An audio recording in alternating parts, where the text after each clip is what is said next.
Somos el grupo 1 que estamos integrados por Yasmín Santiago, por Gustavo Arone, Yajaira Chupibanga, Emily Pérez, María López, Santos Salazar y Johanny García, y la que habla de lucha de los vecinos. El día de hoy vamos a hablar de un tema muy importante, que es la fisiopatología de la tuberculosis. La tuberculosis es una infección crónica que afecta a los pulmones y otros órganos. Está producida por el bacilo de Koch. La bacteria es transmitida por una persona con tuberculosis activa lateral. Así como visualizan en la imagen, la persona está tosiendo, también puede toser, reír, y así este bacilo viaja por el aire con microgotas e infecta a una persona sana, y esta bacteria se instala en los alveolos pulmonares, así como pueden ver dónde está ubicada los alveolos pulmonares, y es entonces cuando el sistema inmunitario intenta eliminarlo, pero no lo consigue formando el granuloma. Eliminación inmediata del organismo. Eso sucede cuando las gotas que inhalará la persona no son lo suficientemente pequeñas para alcanzar el espacio de los alveolares. Resulta que estas gotas, que son superiores a un tamaño de 10 micras, pues se quedan atrapadas en las paredes bronquiales y en el moco que recubren las paredes bronquiales. Una vez que quedan atrapadas, esas gotitas en los hilos que están en el epitelio bronquial van a barrer todas esas sustancias hacia el exterior, eliminando el organismo del todo. Bueno, yo les voy a hablar un poco sobre la fase de infección primaria. Esta fase inicia cuando las gotas de Mycobacterium tuberculosis llegan al espacio alveolar y se van a encontrar con los macrófagos. Acá podemos ver a los macrófagos, tanto como ahí, y a estas micobacterias. Estas micobacterias fagocitan a los macrófagos gracias al reconocimiento de PAMs y DAMs. Acá podemos ver que ya están fagocitadas y se encuentran en el fagosoma. Entonces, esta micobacteria es capaz de evadir la unión de fagosoma con el lisosoma. Es decir, el problema de esta micobacteria es que comienza a replicarse y a descontrolarse al punto de crecer y romper al macrófago y destruirlo. Sigue su crecimiento dentro del parénquima pulmonar. A continuación yo les voy a hablar sobre qué hace el macrófago alveolar ante esta situación. El macrófago alveolar llama a otros macrófagos para que vayan y se coman a todas las microbacterias que están en el parénquima. También hay linfocitos que van a llegar a recibir la presentación antigénica, que de estas microbacterias van a liberar factores de necrosis tumoral que hace que genere distensión tisular. A ver si de esa forma somos capaces de eliminar las microbacterias y pues finalmente va a favorecer un daño del tejido. Llaman a un neutrófilo para ver que venga y ayude en las respuestas inflamatorias. Adicionalmente, liberan el interferón gamma, que junto al factor de necrosis tumoral son las responsables del daño tisular. Y después, la remodelación tisular consecuente de la que llama a la fibrosis del parénquima pulmonar. Del problema de estas respuestas que tienden a degenerarse. Aproximadamente esto dura un tiempo de 2 a 12 semanas. Ahora les voy a hablar sobre cuál es la solución que encuentra en la situación inmune para poder contener la infección. Rodear a todas las microbacterias tuberculosas que una vez las han rodeado, en las que conocemos como el granuloma, que vamos a liberar enzimas hidrolíticas,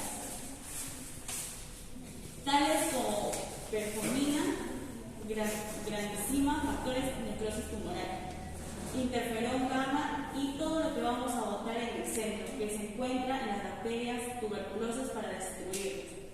Pero acabamos con las bacterias, no podemos con ellas, sino también que acabamos con el parénquima. Entonces, las respuestas inmunes es la que realmente termina dañada en este tejido pulmonar y que produce algo que se conoce como necrosis casi mecánica. Se le conoce así porque tiene el aspecto de un queso.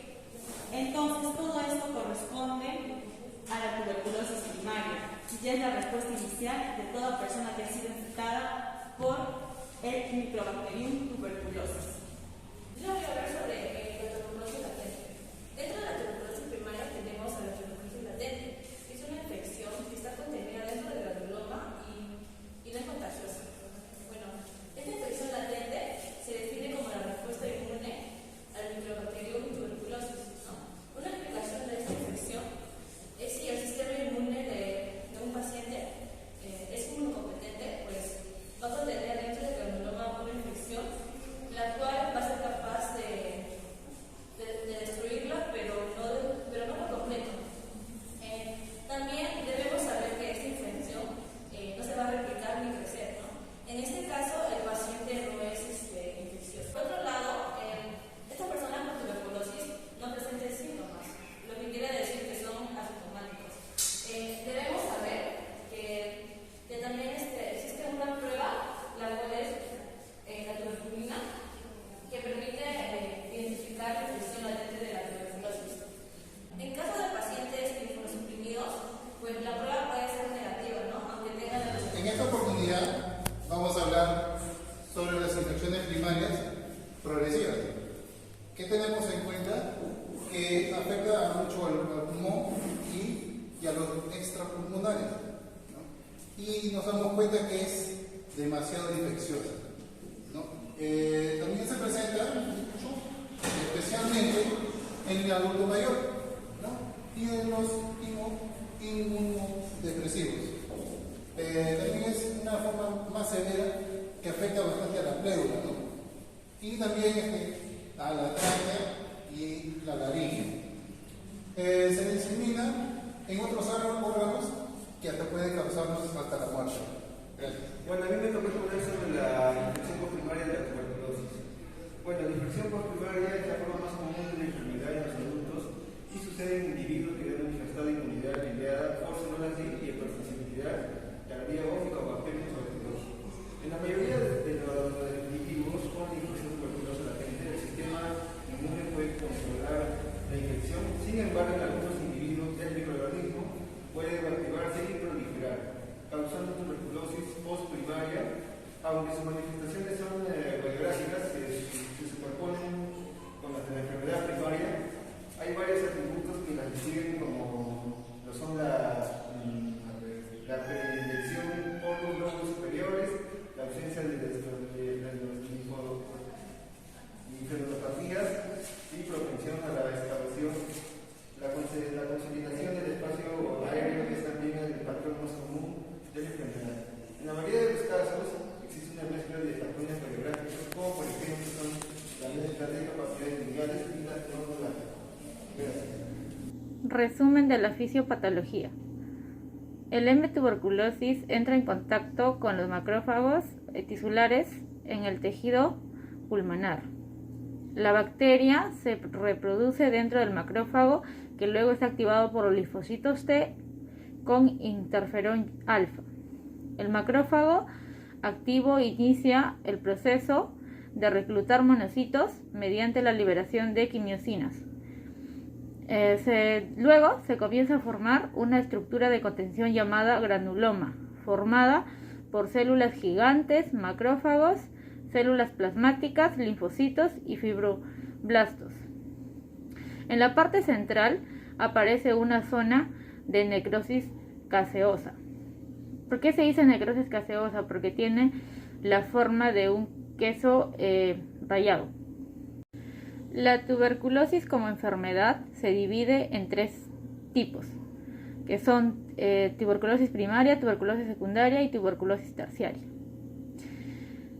Los síntomas de la tuberculosis más conocidos pues son la fiebre, la tos, el dolor en el pecho, la hemoptisis, sudoración nocturna, asimismo también pérdida de peso. La prueba más común para detectar la tuberculosis es la prueba tuberculina, es el test Mantoux. Asimismo también hay otro tipo de pruebas como son la radiología, entre otras. La tuberculosis tiene cura, pero demanda de cierta cantidad de medicamentos como antibióticos. Asimismo demanda de meses podría ser entre 6 a 9 meses hasta más. Pues también sabemos que existe la vacuna contra la tuberculosis, que es la BCG. Gracias.